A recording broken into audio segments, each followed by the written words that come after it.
എനിക്കിത് നിർത്തണം, ഞാൻ മടുത്തു എന്നൊരു അവസ്ഥയൊക്കെ തോന്നിയിട്ടുണ്ടായിരുന്നു?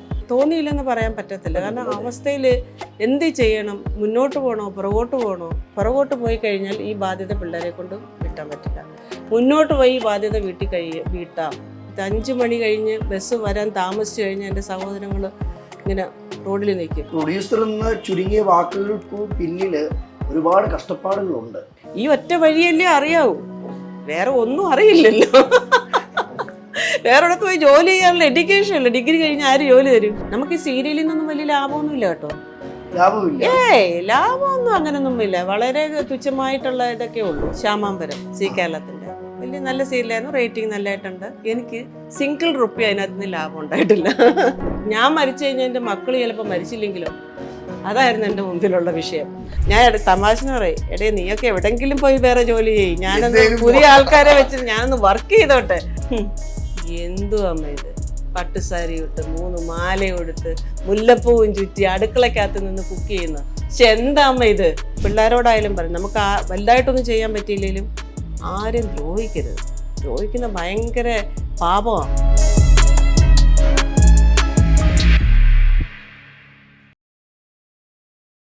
ഒരുപാട് കുട്ടികൾ ഇന്ന് പ്രണയിക്കുന്നുണ്ട്. ശരിക്കും പണ്ടത്തെ കാലത്തെ പ്രണയത്തിന്റെ ഒരു വാല്യൂ ഒന്നും ഈ കാലഘട്ടത്തില്ല. ഇല്ല, ഒരു വാല്യൂ ഇല്ലെന്നല്ലേ ഞാൻ പറയും. ബന്ധങ്ങൾക്ക് വാല്യൂ ഇല്ലല്ലോ, വാല്യൂ ഇല്ല. പിന്നല്ലേ പ്രണയത്തിന്. ഇപ്പം നമുക്കൊക്കെ നമ്മുടെ അച്ഛൻ, അമ്മ, നമ്മുടെ സഹോദരങ്ങൾ എന്നൊക്കെ പറഞ്ഞാൽ ഭയങ്കര വാല്യൂ ആണ്.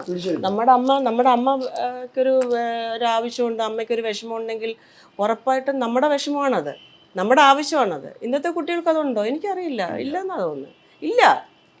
ഇനി 2 കൊല്ലം കൂടെ കഴിയുമ്പോൾ ചിന്തിക്കാൻ പോലും പറ്റത്തില്ല അവർക്ക്.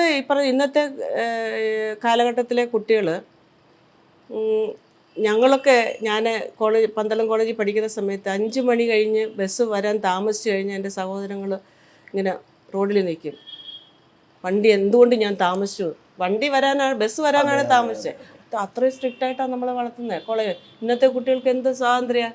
ഞാൻ അത് ആലോചിക്കുമ്പോൾ ഞാൻ കൊതിച്ചിട്ടുണ്ട്. ഇന്നത്തെ പിള്ളേർ, ഞങ്ങളുടെ ഫ്രണ്ട് സർക്കിളൊക്കെ പറയൂ, ഇന്നത്തെ കാലഘട്ടത്തിൽ ജീവിച്ചാൽ മതിയായിരുന്നു. പണ്ടൊക്കെ അമ്മയുടെ അപ്പൻ്റെയും നേരെ കൈ ചൂണ്ടിയ ദൈവദോഷം തന്നെ എന്ന് പറയുമല്ലേ? ഞങ്ങൾ കൈ ചൂണ്ടത്തുമില്ല. ഞങ്ങൾ ഇപ്പം അച്ഛൻ അവിടെ ഇരിക്കുകയാണ്, അല്ലെങ്കിൽ വലിയച്ഛൻ അവിടെ ഇരിക്കുകയാണെങ്കിൽ ഞങ്ങൾ നിൽക്കത്തേ ഉള്ളൂ. ഞങ്ങൾ ഇങ്ങനെ ഇരിക്കൂല, ഒറ്റയ്ക്ക് ഇരിക്കത്തില്ല. എൻ്റെ മക്കൾ ഏകദേശം ഇങ്ങനെ മുതിർന്നവരെ റെസ്പെക്റ്റ് ചെയ്യും. അങ്ങനത്തെ ഒരു കുറച്ചൊക്കെ എൻ്റെ കാര്യങ്ങളൊക്കെ കിട്ടിയിട്ടുണ്ട്. നമ്മളങ്ങനെ ഒരു സിസ്റ്റമുണ്ട്. മുതിർന്നവർ വരുമ്പം എണീക്കണമെന്നും കാലുമേ കാലി വെച്ച് കയറ്റി ഇരിക്കരുതെന്നും അങ്ങനെയൊക്കെ കുറച്ച് കാര്യങ്ങൾ ഞങ്ങൾ പിള്ളേർക്ക് അതൊക്കെ അറിയാം. റെസ്പെക്റ്റ് ചെയ്യണം, അതൊക്കെ അറിയാം. അതൊക്കെ ചെയ്യാറുണ്ട് അവർ. നമ്മളിപ്പോൾ ചെയ്യണമെന്ന് പഠിപ്പിച്ചതല്ല, നമ്മൾ ചെയ്യുന്ന കണ്ട് പഠിച്ചതാകാം. അപ്പം വീട്ടിലൊരു അമ്മയാണ്, സീരിയലുകാർക്കിടയിൽ ഒരു പ്രൊഡ്യൂസറാണ്. ഇതല്ലാതെ എന്തെങ്കിലും ഡ്രീം ഉണ്ടോ? എനിക്ക് പിന്നെ നേരത്തെയും ഡ്രീമുകളില്ല. ഇത് പറഞ്ഞ ആരും വിശ്വസിക്കത്തില്ല. സത്യസന്ധമായിട്ട് ഞാൻ പറയാം, ഞാൻ വളരെ സത്യസന്ധമായിട്ട് പറയാം. ഞാൻ ഇത് പറഞ്ഞ ഒരു മനുഷ്യർ വിശ്വസിക്കത്തില്ല. എനിക്ക് ഒരു ഡ്രീം ഇല്ല. ഈ എന്താണ് എനിക്കൊരു വലിയ സിനിമ ചെയ്യണം, അല്ലെങ്കിൽ ഒരു ഭയങ്കര കോടികൾ മുടക്കി ഒരു സിനിമ ചെയ്യണം. നമ്മുടെ ഫീൽഡുമായിട്ട് ബന്ധപ്പെട്ട് എനിക്ക് സീരിയലൊരു ഒരു വലിയൊരു വെബ് സീരീസ് ചെയ്യണം, അങ്ങനെയുള്ള ഒരു ഡ്രീം ഇല്ല എനിക്ക്. അപ്പോൾ ഇതിൽ എത്തപ്പെട്ടത് ദൈവത്തിൻ്റെ വിധിയാണോ? അല്ല, ദൈവത്തിൻ്റെ വിധിയുണ്ട്, അതിൻ്റെ കൂടെ സാഹചര്യമുണ്ട്. ഇതല്ലാതെ നമ്മുടെ മുമ്പിൽ മാർഗമില്ലല്ലോ. ഈ ഒറ്റ വഴിയല്ലേ അറിയാവൂ, വേറെ ഒന്നും അറിയില്ലല്ലോ. വേറെടുത്ത് പോയി ജോലി ചെയ്യാനുള്ള എഡ്യൂക്കേഷൻ അല്ല. ഡിഗ്രി കഴിഞ്ഞ് ആര് ജോലി തരും? അതായത് ഇപ്പോഴത്തെ ആൾക്കാർക്ക് A, B എന്നൊരു ഓപ്ഷൻ ഉണ്ടെങ്കിൽ ചേച്ചിയെ സംബന്ധിച്ച് ഒറ്റ ഓപ്ഷൻ A ഉള്ളായിരുന്നു. ഒറ്റ ഓപ്ഷനേ ഉള്ളായിരുന്നു. ഈ ഫീൽഡിൽ നിന്നുകൊണ്ട് എൻ്റെ മക്കളെ വളർത്തുക, കടങ്ങൾ വീട്ടുക, എങ്ങനെയും മരിക്കാൻ ധൈര്യമില്ലായിരുന്നു. ഇല്ലായിരുന്നു. പേടിയല്ല, ഞാൻ മരിച്ചു കഴിഞ്ഞാൽ എൻ്റെ മക്കൾ ചിലപ്പോൾ മരിച്ചില്ലെങ്കിലോ, അതായിരുന്നു എൻ്റെ മുമ്പിലുള്ള വിഷയം. അപ്പം ഞാൻ വിചാരിച്ച് എന്തിനു മരിക്കും. പിന്നീട് നമ്മൾ കുറേ ആകുമ്പോൾ എന്തിനു മരിക്കുന്ന, ആർക്ക് വേണ്ടിയിട്ട് ജീവിക്കാം, നോക്കാം. പക്ഷേ നമുക്ക് ദൈവം, ഞാൻ പറഞ്ഞേ, എൻ്റെ അമ്മയുടെ പ്രാർത്ഥനയാകാം, അല്ലെങ്കിൽ നമ്മൾ എന്തെങ്കിലുമൊക്കെ കാലത്ത് നമ്മൾ ചെയ്ത നന്മകളാകാം. എന്തോ എനിക്ക് എന്നെ രക്ഷപ്പെടുത്തി ദൈവം കൊണ്ടുപോയി. ഇന്ന് ഈ നിമിഷം വരെ ഒരു കുഴപ്പമില്ല. എത്ര കഷ്ടപ്പാടുണ്ടെങ്കിലും മക്കളെ അറിയിക്കാതെ മക്കളുടെ ആഗ്രഹങ്ങളെല്ലാം സാധിച്ചു കൊടുക്കുന്നത്. അത് തന്നെ അവർക്ക് പരാതിയുണ്ട്. കാരണം വെച്ചാൽ അമ്മ എന്തുകൊണ്ട് ഞങ്ങളോട് പറയുന്നില്ല, അമ്മ എന്താണ് അമ്മയുടെ പ്രശ്നങ്ങൾ നമ്മളോട് പറയാത്തത്? ഞാൻ പറഞ്ഞു ഇപ്പം എൻ്റെ പ്രശ്നം അത് ഞാൻ ഫേസ് ചെയ്യേണ്ട ഒരു പ്രശ്നമാണ്. എൻ്റെ മക്കളോട് പറഞ്ഞാൽ ഞാൻ ആ പ്രശ്നം ഫേസ് ചെയ്യുന്ന അത്രയും മെച്വേർഡായിട്ട് എൻ്റെ മക്കൾക്ക് ആ പ്രശ്നം സോൾവ് ചെയ്യാൻ പറ്റില്ല. വെറുതെ അവരുടെയും കൂടെ മനസ്സലട്ടാവുന്നല്ലാതെ വേറെ ഒന്നും ചെയ്യാൻ പറ്റില്ല. അപ്പം ഞാൻ തന്നെ അതങ്ങ് സോൾവ് ചെയ്യും. അതിനെപ്പോഴും പരാതിയുണ്ട് കേട്ടോ. മൂത്തമ്മന് ഒരുപാട് പരാതിയുണ്ട്. അത് ഇളയത് പിന്നെ അത്ര പരാതി പറയില്ല. മൂത്തവന എപ്പോഴും പരാതി പറഞ്ഞു, ഇത്രയും വലിയ മോനുണ്ടായിട്ട് അമ്മ എന്താ എൻ്റെ അടുത്ത് പറയുന്നില്ല, ഞാനില്ലേ, ഞാൻ സോൾവ് ചെയ്യില്ലേ. ഞാൻ പറഞ്ഞ കാരണം അവർക്ക് കാരണം നമ്മളൊരു ഇപ്പം എന്ത് പ്രശ്നം ഉണ്ടെങ്കിലും ഞാൻ വയലൻ്റായിട്ട് റിയാക്ട് ചെയ്യത്തില്ല. ചില സമയത്ത് ഞാൻ പറഞ്ഞില്ല, നമ്മുടെ ഈ ലൊക്കേഷനിലൊക്കെ നിൽക്കുന്ന പയ്യന്മാരൊക്കെ വീട്ടിൽ നിന്നും പല സാഹചര്യങ്ങളിൽ നിന്നും പല ക്യാരക്ടറൊക്കെ ഉള്ള കുട്ടികളല്ലേ വരുന്നത്. അപ്പം അവരൊക്കെ പല രീതിയിലുള്ള സ്വഭാവങ്ങളൊക്കെ ഉണ്ട്. അപ്പോൾ എന്തെങ്കിലുമൊക്കെ വിഷയങ്ങൾ വന്നു കഴിഞ്ഞാൽ എന്നെ വിളിച്ച് പറയും. ഞാൻ അവിടെ ചെന്ന് കഴിഞ്ഞാൽ പിന്നെ അവർക്ക് ആർക്കും ഒരു പ്രശ്നവുമില്ല. ഞാൻ അവരെ വിളിച്ചൊരു വാണിംഗ് കൊടുക്കണമെങ്കിലും വഴക്ക് പറഞ്ഞാൽ അടുത്ത നിമിഷം ഞാൻ തലോടും. ഞാൻ പറയും, ഞാൻ അവർക്ക് വേണ്ടുന്ന രീതിയിൽ വഴക്ക് പറയും. വഴക്കെന്ന് വെച്ചാൽ സോഫ്റ്റായിട്ട് വഴക്ക് പറയും. അടുത്ത നിമിഷം തന്നെ ഞാൻ അവർക്ക് അവരുടെ മനസ്സിന് വേദന ഉണ്ടാകാതിരിക്കാൻ വേണ്ടിയിട്ട് ഞാൻ അവരെ തലോടുകയും ചെയ്യും. കാരണം അതുകൊണ്ട് തന്നെ ഇപ്പോൾ ലൊക്കേഷനിൽ നിൽക്കുന്നവരായാലും 15 വർഷം കൊണ്ട് നിൽക്കുന്നവരാണ് എൻ്റെ ലൊക്കേഷനിൽ ആൾക്കാരൊക്കെ. പ്രൊഡക്ഷൻ കൺട്രോളർ 16 വർഷമായി. അങ്ങനെ നിൽക്കുന്നവരാണ് കൂടുതലും ആൾക്കാരൊക്കെ. അങ്ങനെ നിൽക്കുന്നവരാണ്, അങ്ങനെ മാറിപ്പോകുന്നില്ല. എന്താണ് ആർട്ട്, കോസ്റ്റ്, ഇവരൊക്കെ പഴയ പാരമ്പര്യമായിട്ട് എൻ്റെ കൂടെ ഇങ്ങനെ. ഞാൻ പറയാം, ഞാൻ തമാശന് പറയും, എടേ നീയൊക്കെ എവിടെങ്കിലും പോയി വേറെ ജോലി ചെയ്യും, ഞാനൊന്ന് പുതിയ ആൾക്കാരെ വെച്ചിട്ട് ഞാനൊന്ന് വർക്ക് ചെയ്തോട്ടെ എന്ന് പറയും. അപ്പോൾ അവർ പറയും, അതിന് മാഡം ഇതൊക്കെ നിർത്തണം, അന്നേ ഞങ്ങൾ പോകുള്ളൂ എന്ന്. അപ്പോൾ അത്രയും ആത്മാർത്ഥമായിട്ട് നിൽക്കുന്ന ആൾക്കാരാണ്. ഇപ്പം ഈവൻ ഇപ്പം ചെയ്യുന്ന എന്താണ് സ്വാതന്ത്ര്യം 2 ഏഷ്യാനെറ്റ് പ്രോജക്റ്റ് സ്വാതന്ത്ര്യം 2 ആണ്. ശ്യാമാംബരം 2 പ്രോജക്റ്റ് ആയിരുന്നു. അപ്പോൾ അത് തീർന്നു. ശ്യാമാംബരം സി കേരളയിലായിരുന്നു, അത് തീർന്നു. അപ്പം ഞാൻ പറയും, ഇതിൽ അൻസാർ ഖാനാണ് ഫിലിം ഡയറക്ടർ ആണ്. അൻസാറാണ് ഇതിൻ്റെ ഡയറക്ടർ, ഇത് സ്വാതന്ത്ര്യം 2 ഡയറക്ടർ. ഒരു ഇതുമില്ല. ഞാൻ പക്ഷേ ഒരു 100 എപ്പിസോഡ് വരെ ഞാൻ ഫുൾ ടൈം അവരുടെ കൂടെ തന്നെ കാണും. എൻ്റെ സന്തോഷം അവരുടെ കൂടെ. കാരണം അപ്പോഴത്തേക്കാവുമ്പോൾ എല്ലാം ഒന്ന് സെറ്റാവും. സെറ്റായി കഴിഞ്ഞാൽ പിന്നെ ഇവർക്കിതങ്ങ് റൺ ചെയ്താൽ മതി. ഇപ്പം ഞാൻ ആ ലൊക്കേഷനുണ്ടെങ്കിൽ എന്നെ പേടിച്ചൊന്നുമല്ല, അവർ എന്നോടുള്ള സ്നേഹം കൊണ്ടായിരിക്കാം. എല്ലാവർക്കും പ്രശ്നങ്ങളൊന്നും, ആർക്കും ഒരു മുഷിപ്പോ ഒരു അലസത ഒന്നുമില്ല. എല്ലാവരും ജില്ല നിന്ന് ഭയങ്കര ആക്റ്റീവാ. അതിപ്പോൾ എല്ലാവരും വണ്ടി കാണുമ്പോഴേ ആക്റ്റീവ് ആവാൻ തുടങ്ങുമെന്ന് ഡയറക്ടർ ഇനിയിപ്പോൾ എല്ലാവരും ആക്റ്റീവ് ആയിക്കോളും എന്ന് പറയും. അങ്ങനെ അവരെന്നോടുള്ളൊരു സ്നേഹം കൊണ്ടാണ്, അല്ലാതെ നമ്മളെന്താണ്, നമ്മളൊന്നും അല്ല. അവർ ചെയ്യുന്ന ജോലിക്ക് ഞാൻ റെമ്യൂണറേഷൻ കൊടുക്കും, അതല്ലാതെ നമ്മളൊന്നും അല്ല. പിന്നെ ഈ പറയുന്ന പോലെ എല്ലാം ഒരു ദൈവത്തിൻ്റെ അനുഗ്രഹമായിട്ട് ഞാൻ എല്ലാത്തിനെയും കാണുന്നുള്ളൂ. അതെ, ചെയ്യുന്നത് അല്ല. അതിന് ഞാൻ ഒരുപാട് അമ്പലത്തിലൊന്നും പോകുന്നൊരു വ്യക്തിയല്ല. ഞാൻ വളരെ കുറച്ച് അമ്പലത്തിൽ പോയി വല്ലപ്പോഴും ഒക്കെ ഒന്ന് പോകുന്ന ആളാണ്. പക്ഷെ എൻ്റെ കർമ്മത്തിൽ ഞാൻ ഒരുപാട് വിശ്വസിക്കുന്നുണ്ട്. എൻ്റെ കർമ്മമാണ് എൻ്റെ പ്രാർത്ഥന. ഈ കർമ്മമുണ്ടോ? ഉണ്ട്, ഉറപ്പായിട്ടുണ്ട്. നമ്മൾ ചെയ്യുന്ന പ്രവൃത്തിയുടെ ഫലം, അതാണ് കർമ്മം. നമ്മൾ ചെയ്യുന്ന പ്രവൃത്തി, അതിൻ്റെ ഫലം നമുക്ക് പണ്ടൊക്കെ കുറച്ച് ലേറ്റ് ആയിരുന്നു, ഇപ്പൊ അപ്പോഴപ്പോഴായിട്ട് കിട്ടും. നല്ലത് ചെയ്താൽ ഗൂഗിൾ പേ വഴിയാണോ എങ്ങനെയാണെന്ന് കണ്ണടച്ചു തുറക്കുന്നതിന് മുന്നേ അതിൻ്റെ ഫലം കിട്ടും. അപ്പം അതിൽ ഞാൻ ഭയങ്കരമായിട്ട് വിശ്വസിക്കും. നല്ലത് ചെയ്താൽ നമുക്ക് നല്ലത് തന്നെ ഉണ്ടാവും, മോശം ചെയ്യുന്നാൽ മോശം തന്നെ ഉണ്ടാവും. അതിൻ്റെ ഫലം അങ്ങനെ തന്നെയാണ്, നെഗറ്റീവാണ് അത്. ഞാൻ എപ്പോഴും പിള്ളേരോടായാലും പറയും, നമുക്ക് വലുതായിട്ടൊന്നും ചെയ്യാൻ പറ്റിയില്ലെങ്കിലും ആരും ദ്രോഹിക്കരുത്. ദ്രോഹിക്കുന്ന ഭയങ്കര പാപമാണ്.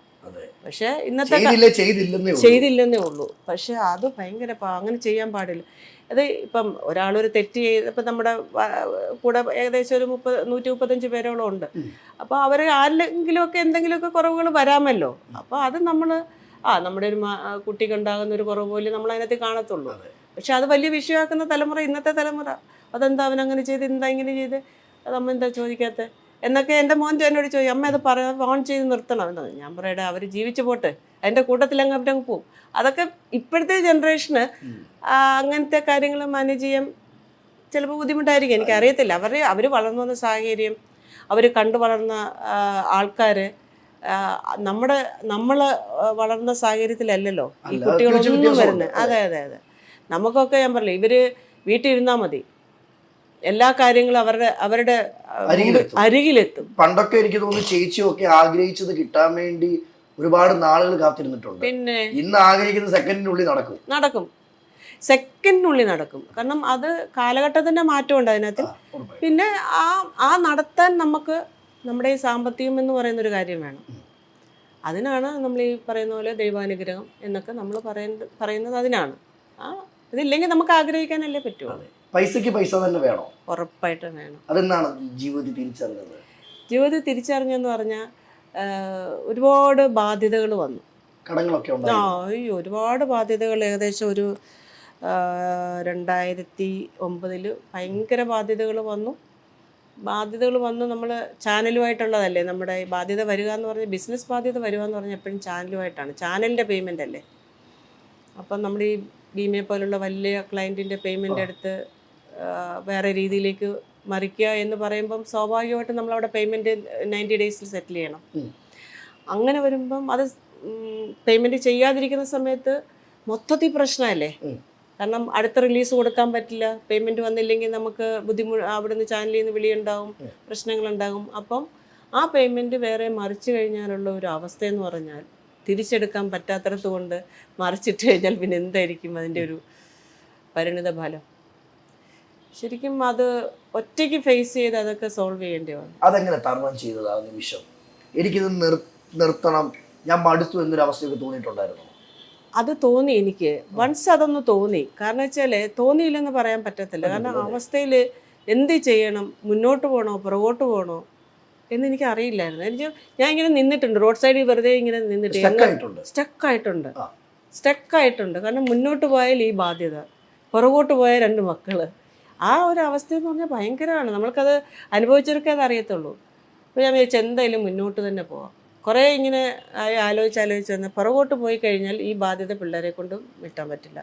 മുന്നോട്ട് പോയി ഈ ബാധ്യത വീട്ടാം. പക്ഷെ ഒരു 1 ഇയർ കൊണ്ട് ആ ബാധ്യത വീട്ടി. 1 ഇയർ കൊണ്ട് ബാധ്യത വീട്ടിയ എൻ്റെ മിടുക്കല്ല. അത് ശരിക്കും വന്ന് ഭീമയുടെ എല്ലാ ബ്രദേഴ്സും, നമ്മൾ എല്ലാ ആൾക്കാരുടെയും അഡ്വർടൈസ്മെൻറ്റ് നമ്മളായിരുന്നു ചെയ്യുന്നത്, ഞാനായിരുന്നു ചെയ്യുന്നത്, നമ്മൾ ഗ്രീൻ TV ആയിരുന്നു ചെയ്യുന്നത്. അപ്പം അവിടുത്തെ എല്ലാ ബ്രദേഴ്സും കൂടെ പറഞ്ഞു, ഇങ്ങനെ ഒരു പ്രശ്നം വന്നപ്പോൾ അവർ പറഞ്ഞു ടെൻഷൻ ആവണ്ട, നമുക്ക് ക്രെഡിറ്റ് പീരീഡ് ഉണ്ട്, ആ ക്രെഡിറ്റ് പീരീഡിന് മുന്നേ അഡ്വാൻസ് ബില്ല് ഇൻവോയ്സ് അയച്ചോ, അഡ്വാൻസ് ആയിട്ട് പേയ്മെൻറ്റ് അയക്കാമെന്ന് പറഞ്ഞു. അങ്ങനെ ആ 4 ബ്രദേഴ്സും കൂടെ ചേർന്ന് അഡ്വാൻസ് ആയിട്ട് പേയ്മെൻറ്റ് അയച്ച് ചാനലിലെ പേയ്മെൻ്റ് എല്ലാം ക്ലിയർ ചെയ്ത് പതുക്കെ അവരുടെ റിലീസ് വീണ്ടും കൊടുത്ത് അങ്ങനെ കയറി വന്നു. ഈ പ്രൊഡ്യൂസർ എന്ന ചുരുങ്ങിയ വാക്കുകൾക്ക് പിന്നിൽ ഒരുപാട് കഷ്ടപ്പാടുകളുണ്ട്. ഒരുപാട് അല്ലേ, ഞാൻ പറയില്ലേ കഷ്ടപ്പാടെന്ന് എനിക്ക് അതിനെ പറയാൻ പറ്റത്തില്ല. ജോലി ഞാൻ പറഞ്ഞില്ലേ, അതിനെ ഞാൻ എൻജോയ് ചെയ്ത. ഇപ്പോൾ പ്രൊഡക്ഷൻ എന്ന് പറയുന്നത് എനിക്ക് ഭയങ്കര ഒരു എന്താ പറയുന്ന ഒരു സെലിബ്രേഷനാണ്. എന്നെ സംബന്ധിച്ചിടത്തോളം ഒരു സെലിബ്രേഷനാണ്. കാരണം ഒരു പ്രോജക്റ്റ് വരിക, അതിൻ്റെ ഒരു പ്രീ പ്രൊഡക്ഷനിലിരിക്കുക, എല്ലാവരുമായിട്ടുള്ള ഒരു ഡിസ്കഷനും കാര്യങ്ങളും, ലൊക്കേഷന് മേക്ക് ഓവർ, പിന്നെ സ്മോക്ക് ഷൂട്ട്, ഇതൊക്കെയെന്ന് വെച്ചാൽ എനിക്ക് ഭയങ്കര ത്രില്ലുള്ള കാര്യമാണ്. ഭയങ്കര ത്രില്ലാണ്. കാരണം വെച്ചാൽ നമ്മളുടെ കൂടെ അല്ല, നമ്മളെ കൊണ്ട് ഇത്രയും ഫാമിലി ജീവിക്കുന്നല്ലോ എന്നുള്ളൊരു സാറ്റിസ്ഫാക്ഷൻ. നമുക്ക് ഈ സീരിയലിൽ നിന്നൊന്നും വലിയ ലാഭമൊന്നുമില്ല കേട്ടോ. ലാഭമൊന്നും അങ്ങനൊന്നുമില്ല, വളരെ തുച്ഛമായിട്ടുള്ള ഇതൊക്കെ ഉള്ളൂ. ഇന്ന് സ്വാതന്ത്ര്യം 2 സീരിയൽ കാണുന്ന പ്രേക്ഷകർ ചിന്തിക്കും, ഈ പ്രൊഡ്യൂസർ ഇന്റർവ്യൂ കാണുമ്പോൾ തന്നെ നമുക്കറിയാം കോടികൾ ഉണ്ടാക്കുന്നു, സീരിയൽ ലാഭം ഇരട്ടിയായി വരുന്നു. എന്താ അവരോട് പറയാനുള്ളത്?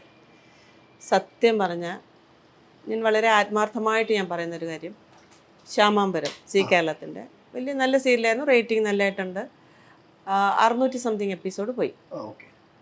എനിക്ക് സിംഗിൾ റുപ്പി അതിനകത്ത് നിന്ന് ലാഭം ഉണ്ടായിട്ടില്ല. പ്രൊഡ്യൂസർ എന്ന നിലയിൽ നഷ്ടമായിരുന്നു ആ പ്രോജക്റ്റ്. കാരണം ഇനിഷ്യൽ എമൗണ്ട് അതിന് കൂടുതലായിരുന്നു. ആ പ്രോജക്റ്റിന് ഇനിഷ്യൽ എമൗണ്ട് ഭയങ്കര കൂടുതലായിരുന്നു. എന്നാലും ആളുകൾ ചിന്തിക്കുമ്പം വലിയൊരു ചോദ്യം അപ്പോൾ ആളുകളുടെ മനസ്സിൽ വരുന്നത്, എപ്പിസോഡ് അത്രയും കവറായില്ലേ? കവറായി, പക്ഷെ അതൊരു 1000 എബവ് വന്നാലും ആ ഇൻവെസ്റ്റ്മെൻറ്റ് നമുക്ക് റിട്ടേൺ ചെയ്യാൻ പറ്റത്തില്ല. ഇൻവെസ്റ്റ്മെൻറ്റ് ഹ്യൂജ് ആയിരുന്നു. കാരണം പിന്നെ പറയുന്ന പോലെ ആർട്ടിസ്റ്റ് കോസ്റ്റ് ഡിപ്പെൻസ് ആണ് കേട്ടോ. നമ്മൾ പ്രോജക്റ്റ് ഡിപ്പെൻസ് ആണ് ഒരു മാർജിൻ വരിക എന്നുള്ളത്. പക്ഷേ സ്വാതന്ത്ര്യം 2 എനിക്ക് അങ്ങനെ അല്ല. എനിക്ക് കുറച്ച് ഇപ്പോൾ മാർജിൻ ആയിട്ടില്ല, മാർജിൻ മീൻസ് ബ്രേക്ക് ഈവൻ ആയിട്ടില്ല, പക്ഷെ അതൊരു കുറച്ചങ്ങോട്ട് പോകുമ്പോഴത്തേക്ക് ബ്രേക്ക് ഈവൻ ആകും. അത് മറ്റേതാണെങ്കിൽ അങ്ങനെ അല്ലായിരുന്നു, കുറേ കൂടെ നമ്മൾ ഇൻവെസ്റ്റ്മെൻറ്റ് കുറച്ച് കൂടുതലായിരുന്നു. അപ്പോൾ ഒരു സീരിയൽ കൊണ്ടൊന്നും കോടികൾ ഉണ്ടാക്കാൻ പറ്റത്തില്ല. ദൈവമേ, ഇതൊക്കെ ഇതൊക്കെ ആരാ പറയുന്നേ? ഒരുപാട് ചെറുപ്പക്കാരെ സിനിമ ചെയ്യാനായിട്ട് സ്ക്രിപ്റ്റായിട്ട് നടക്കുന്നവരുണ്ട്. അത് 10-20 വർഷം വെയിറ്റ് ചെയ്തിട്ട് അപ്പോൾ അവരിലേക്കൊന്നും പ്രൊഡ്യൂസർ എത്തുന്നില്ല. കാരണം വലിയ വലിയ ആക്ട്രസ് വേണം, ആക്ടർമാർ വേണം. ഇപ്പം ചേച്ചിയുടെ അരികിലേക്ക് ഒരു ചെറുപ്പക്കാരൻ നല്ല സ്ക്രിപ്റ്റുമായിട്ട് വരുമ്പോൾ ചേച്ചി ശ്രദ്ധിക്കുന്ന കാര്യങ്ങൾ എന്തൊക്കെയായിരിക്കും? ഒരു ചെറുപ്പക്കാരനൊരു ശരിക്കും പറഞ്ഞാൽ എനിക്ക് ഒരുപാട് പേര് എൻ്റെ അടുത്ത് വരാറുണ്ട്, ഓഫീസിൽ വരാറുണ്ട്, ഒരുപാട് പേര് വരാറുണ്ട്, ഒരുപാട് പയ്യന്മാർ വരാറുണ്ട്. ചിലത് സ്ക്രിപ്റ്റ് വൈസ് ഫ്ലോപ്പായിരിക്കും പലതും, പക്ഷെ മനസ്സിലാവും. അതെ അതെ, ഉറപ്പായിട്ടും. കാരണം വെച്ചാൽ നമ്മൾ ഇപ്പം എനിക്ക് 2 ആമക്കളുള്ളത് കൊണ്ട്, യങ്സ്റ്റേഴ്സ് ഉള്ളത് കൊണ്ട് അവരുടെ ഒരു പൾസ് എനിക്കറിയാം. ഏത് തരം സിനിമയാണ് ഇഷ്ടപ്പെടുന്നത്, ഏത് ലെവലിൽ ചിന്തിക്കും. പിന്നെ അതേപോലെ ഫാമിലി, എന്നെപ്പോലുള്ള ഫാമിലി ഏജുള്ളവർ, അവർ ഏത് ലെവലിൽ ചിന്തിക്കുക, അവരേത് സിനിമയാണ് പിന്നെ ഉൾക്കൊള്ളാൻ തയ്യാറാകുന്നത്, അവരേത് സിനിമ കാണാനാണ് ഇഷ്ടപ്പെടുന്നത്. അങ്ങനെ 2-3 തരത്തിലുള്ള ഒരു പിന്നെ പ്രേക്ഷകരുടെ ഒരു പൾസ് നമുക്കറിയാൻ പറ്റും. അതുകൊണ്ട് തന്നെ പിന്നെ ഈ പയ്യന്മാർ വരുമ്പോൾ എനിക്ക് വിഷമമുണ്ട് കേട്ടോ, സത്യം പറഞ്ഞാൽ. കാരണം വെച്ചാൽ ഞാൻ അപ്പം എൻ്റെ മോനെ ആലോചിക്കും, ദൈവമേ എൻ്റെ മോൻ ഇതുപോലെ കാണാൻ എവിടെയെങ്കിലും പോയാൽ അവനത് നടന്നില്ല, ആ കാര്യം നടന്നില്ലെങ്കിൽ എന്ത് വിഷമമായിരിക്കും എന്നൊക്കെ ഞാൻ ചിന്തിക്കും. കുറേ പേര് അല്ല, നമ്മളങ്ങനെ കഥ പറയുന്നു. പിന്നെ എന്തെങ്കിലും അതിനകത്ത് കറക്ഷൻ ഉണ്ടെങ്കിൽ പിന്നെ അവരെ തന്നെ ഞാൻ വേറെ ആൾക്കാരുടെ അടുത്ത് വിട്ടിട്ടുണ്ട് കേട്ടോ. അങ്ങനെ സിനിമ കണക്ട് ചെയ്ത് കൊടുത്തിട്ടുണ്ട്.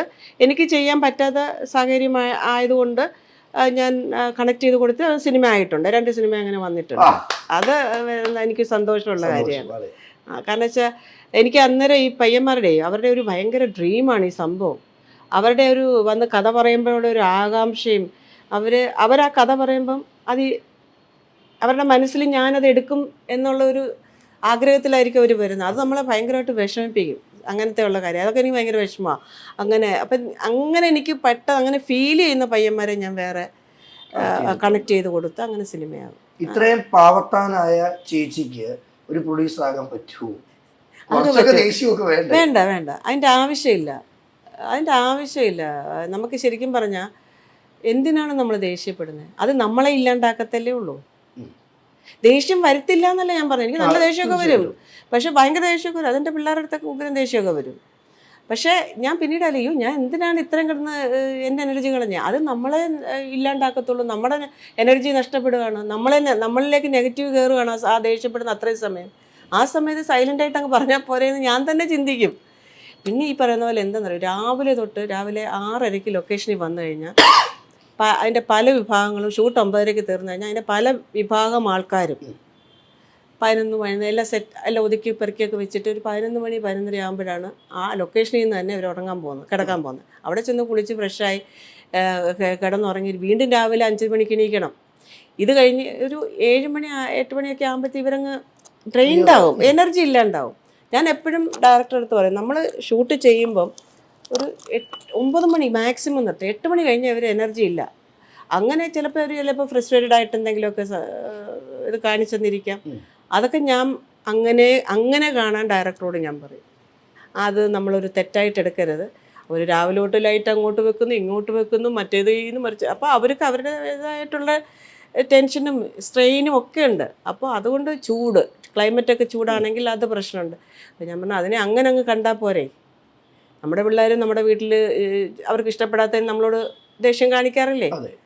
എന്നാലും ഞാൻ പറയും, മോനെ ഇതൊന്നും പാടില്ല കേട്ടോ, നിൽക്കും. അങ്ങനെ ആർക്കും പ്രശ്നമൊന്നുമില്ല കേട്ടോ. ഞാൻ വഴക്ക് പറഞ്ഞാലും ആർക്കും പ്രശ്നമില്ല, വഴക്ക് പറഞ്ഞാലും ആരും പിണങ്ങി പോകത്തില്ല. അങ്ങനെയുണ്ട്. ഞാൻ പിണങ്ങി പോകുന്നില്ലേ എന്ന് ചോദിച്ചിട്ടുണ്ട് അവരുടെ അടുത്ത്. എടാ നീയൊക്കെ പോകുന്നില്ല, ഞാൻ ഇന്നലെ വന്ന് നിന്നെ വഴക്ക് പറഞ്ഞില്ല, നീ പോകാത്ത എന്തായാലും ചിരിച്ചോണ്ട് പോകും. അങ്ങനൊന്നും ഉള്ള ഇതില്ല. ചേച്ചി, നമ്മുടെ ഒരു അമ്മയുടെ ഒരു അച്ഛൻ്റെ ഒക്കെ ഒരു കാലഘട്ടം കൂടി കഴിഞ്ഞാൽ ഈ സീരിയലിന് നിലനിൽപ്പുണ്ടോ? ഇപ്പം വീടുകളിൽ പോയാലും നമ്മുടെ അമ്മയപ്പന്മാരെ കാണത്തുള്ളൂ സീരിയലിൽ. ഒരിക്കലും ചേച്ചിയുടെ മോനോ അല്ലെ എനിക്കുള്ള മക്കളോ കാണത്തില്ല. എന്റെ മക്കളുടെ കാര്യം ചോദിച്ചു കഴിഞ്ഞാൽ ഇവരെന്നെ ട്രോൾ ചെയ്യല്ലേ. ഈ 2 ആമക്കള് ട്രോൾ ചെയ്യാണ് സത്യം പറഞ്ഞാ. അമ്മ എന്തമ്മ ഈ കഥയൊക്കെ സ്വാതന്ത്ര്യം ടൂവിൻ്റെ അല്ല അതിന് മുന്നേ ഉള്ള അമ്മ എന്തമ്മ ഈ കഥയൊക്കെ എന്നാ ആൾക്കാരമ്മ ട്രോൾ ചെയ്ത് കൊല്ലും, അമ്മ വേറെ എന്തെങ്കിലും ചെയ്തു കൂടെ അമ്മയ്ക്ക്. അപ്പം ഞാൻ ഇതിലെ കൂടെ കേട്ട് ഇതിലെ കൂടെ കളയും. അപ്പോഴും നമ്മൾ മനസ്സിലാക്കേണ്ട കാര്യം ഇന്നും കാണാൻ ആളുകളുണ്ട്. ഉണ്ട്, ഉറപ്പായിട്ടും ഉണ്ട്. എൻ്റെ ഈ ഇവിടെ നിൽക്കുന്ന മെയ്ഡില്ലേ ഓമന ചേച്ചി 6:30 വിളക്കത്തിക്കാൻ വന്ന് TV ഓൺ ചെയ്തിട്ടിട്ടാ. 6 മണിക്ക് വിളക്കത്തിക്കാൻ പോയി. എൻ്റെ അമ്മ നാമം ചെല്ലുന്നത് TV ഓൺ ചെയ്തിട്ടിട്ടാ. ഇത് തന്നെ എൻ്റെ അമ്മയും പപ്പയും ഇവ UK വിസിറ്റിങ്ങിന് പോയേക്കുവാ. ഇവർക്ക് കറങ്ങാനൊന്നും പോകണ്ട, 6 മണിയാകുമ്പോൾ ഓണാക്കും. ഇവർക്കൊന്നും എങ്ങും പോകാനില്ലല്ലോ. ശരിക്കും ഈ സീരിയലെന്ന് പറഞ്ഞാൽ ഒരു എബവ് 40 മെയിൽ ആൻഡ് ഫീമെയിൽ, അവർക്ക് ഭയങ്കര എൻ്റർടൈൻമെൻ്റ് ആണ്. ശരിക്കും പറഞ്ഞാൽ അവരല്ലാതെ എന്ത് ചെയ്യാനാണ്? അവർക്ക് പുറത്തു പോയി ഒന്ന് എൻജോയ് ചെയ്യാനുള്ള അവസരമില്ല, വീടിനകത്ത് തന്നെ ഇരിക്കുന്ന ആൾക്കാർ. അപ്പോൾ അവരുടെ ഒരു ഉല്ലാസം കണ്ടെത്തുന്ന 6 മണി തൊട്ടാണ്. 6 മണി തൊട്ട് എൻ്റെ നാട്ടിലെ വീട്ടിലൊക്കെ പണ്ട് വലിയച്ഛനുള്ളപ്പോൾ ചെന്ന് കഴിഞ്ഞാൽ ഒരു 10 മണി വരെ നമ്മൾ തിരുവനന്തപുരത്ത് നിന്നൊക്കെ നമ്മൾ വണ്ടി ഓടിച്ചൊക്കെ അവിടെ ചെന്ന് കഴിഞ്ഞാൽ പോലും ഒന്ന് വന്നോ നോക്കിയിട്ട് പിന്നെയും TV യിലോട്ട് നോക്കിയിരിക്കത്തല്ലേ. 9:30 കഴിയാതെ ആ വീട്ടിൽ ഞാൻ കയറാറില്ലായിരുന്നു പിന്നെ. കാരണം വെച്ചാൽ അവർക്ക് TV കാണുക എന്ന് പറഞ്ഞാൽ ഭയങ്കര ഓരോ ദിവസത്തെ 6 മണി 5 മണി ആകുമ്പോഴത്തെ കുളി എല്ലാം കഴിഞ്ഞ് വിളക്കത്തിക്കാനുള്ള സംഭവങ്ങളെല്ലാം ഒരുക്കി വെച്ച് ഈ സീരിയൽ കാണാൻ വേണ്ടിയിട്ടുള്ള ഒരു തയ്യാറെടുപ്പാണ് അവിടെ. ആ സീരിയൽ കാണാൻ വേണ്ടിയിട്ട് എല്ലാം സെറ്റാക്കി വെച്ചിട്ട് വിളക്കൊക്കെ കത്തിച്ചിട്ട് ഒരു ഇരിപ്പിരുന്നാൽ പിന്നെ 9:30-10 മണി വരെ അതിൻ്റെ മുന്നിലാണ്. അപ്പോൾ അത്രയും സമയം അവർക്ക് പോയി കിട്ടുകയാണ്. പിന്നെ ആവശ്യമില്ലാത്ത ഞാൻ ആലോചിക്കുക ആവശ്യമില്ലാത്ത ചിന്താഗതികൾ വരത്തില്ലല്ലോ, അത്രയും സമയമായിട്ട് അങ്ങ് എൻജോയ് ചെയ്ത് പോവല്ലോ.